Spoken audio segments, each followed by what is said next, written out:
Good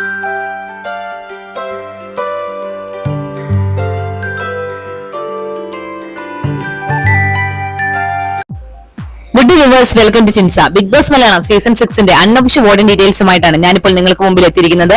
ഇപ്പോൾ നിങ്ങൾക്ക് അറിയാമല്ലോ, ഈ ആഴ്ച ഞായറാഴ്ച വരെയാണ് വോട്ടിംഗ് എക്സ്റ്റെൻഡ് ചെയ്ത് പോയിരിക്കുകയാണ്. സാധാരണ ഇന്നത്തോടു കൂടി വോട്ടിംഗ് അവസാനിക്കുന്നതാണ്.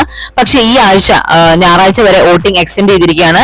എന്റെ ഒരു ഊഹം ശരിയാണെങ്കിൽ ഈ ആഴ്ച മോഹൻലാൽ സാർ വരാനുള്ള സാധ്യത കാണുന്നില്ല. അതുകൊണ്ടായിരിക്കാം വോട്ടിംഗ് എക്സ്റ്റെൻഡ് ആയി പോയത്. അല്ലെങ്കിൽ ഞായറാഴ്ച മറ്റ് ആരെങ്കിലും വന്നിട്ടായിരിക്കും എവിക്ഷൻ ചെയ്യാനുള്ള സാധ്യത കാണുന്നത്. അല്ലെങ്കിൽ ഈ ആഴ്ച എവിക്ഷൻ ചെയ്യാനുള്ള സാധ്യത വളരെ കുറവായിട്ടാണ് കണ്ടുവരുന്നത്. എന്തായാലും നമുക്ക് നോക്കാം. ചിലപ്പോൾ ലാൽ സാർ ശനിയാഴ്ച വരാൻ സാധിക്കാത്തതിനാൽ ഞായറാഴ്ച വരുന്നുണ്ടാവാം.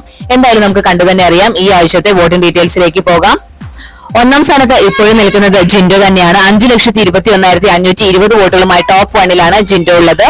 രണ്ടാം സ്ഥാനത്തുള്ളത് ജാസ്മിൻ ആണ്. 4,03,768 വോട്ടുകളാണ് ഇതുവരെ ജാസ്മിന് നേടിയെടുക്കാൻ സാധിച്ചിരിക്കുന്നത്. Top 2 safe സോണിലാണ്. മൂന്നാം സ്ഥാനത്തുള്ളത് ശ്രീതു ആണ്. 2,94,480 വോട്ടുകളാണ് ഇതുവരെ ശ്രീതുവിനെ നേടാൻ സാധിച്ചിരിക്കുന്നത്. ടോപ്പ് 3ലാണ്.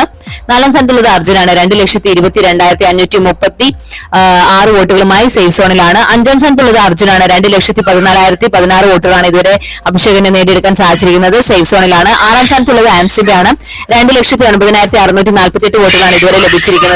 ഡേഞ്ചർ സോണിലാണ്.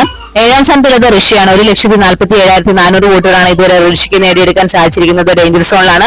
എട്ടാം സ്ഥാനത്തുള്ളത് അപ്സരയാണ്. 1,32,229 വോട്ടുകളാണ് ഇതുവരെ നേടിയെടുക്കാൻ സാധിച്ചിരിക്കുന്നത്. ഡേഞ്ചർ സോണിലാണ്. ഒൻപതാം സ്ഥാനത്തുള്ളത് റസ്മയാണ്. 1,19,613 വോട്ടുകളാണ് ഇതുവരെ നേടിയെടുക്കാൻ സാധിച്ചിരിക്കുന്നത്. ഡേഞ്ചർ സോണിലാണ്. ഇപ്പോഴത്തെ അവസ്ഥ വെച്ച് നോക്കുകയാണെങ്കിൽ ജിൻഡോ, ജാസ്മിൻ എന്നിവരാണ് വലിയ സപ്പോർട്ടോടുകൂടി മുന്നിട്ട് നിൽക്കുന്നത്. കുറവ് വോട്ടുകളുമായി ആൻസിബ, ഋഷി, അപ്സര, റസ്മിൻ എന്നിവരാണുള്ളത്. ഇവർ നാലുപേരെ 1-2 പേരാണ് ഈ ആഴ്ച പുറത്തു പോകാൻ സാധ്യത കാണുന്നത്. ലാൽ സാർ വന്നില്ലെങ്കിൽ ഈ ആഴ്ച എവിക്ഷൻ നടക്കാനുള്ള സാധ്യത കാണുന്നില്ല. അങ്ങനെയാണെങ്കിൽ ഈ നോമിനേഷനുള്ള അതേ ആൾക്കാർ തന്നെയായിരിക്കും അടുത്ത ആഴ്ചയും വരാൻ സാധ്യത കാണുന്നത്. ഇല്ലെങ്കിൽ ചിലപ്പോൾ ശനിയാഴ്ച അസൗകര്യമുള്ളതിനാൽ ലാൽ സാർ ഞായറാഴ്ച വരാൻ സാധ്യതയുണ്ട്. എന്തായാലും നമുക്ക് കണ്ടു തന്നെ അറിയാം. മുന്നോട്ടുള്ള ഏഷ്യാനെറ്റിന്റെ അപ്ഡേറ്റുകൾ കാണുക. ഇന്നത്തെ ബിഗ് ബോസ് വീഡിയോ എല്ലാവർക്കും ഇഷ്ടമായെന്ന് വിചാരിക്കുന്നു. മറ്റൊരു വീഡിയോയുമായി 5 മണിക്ക് കാണാം. Thanks for watching and keep on watching. Take care. Bye bye.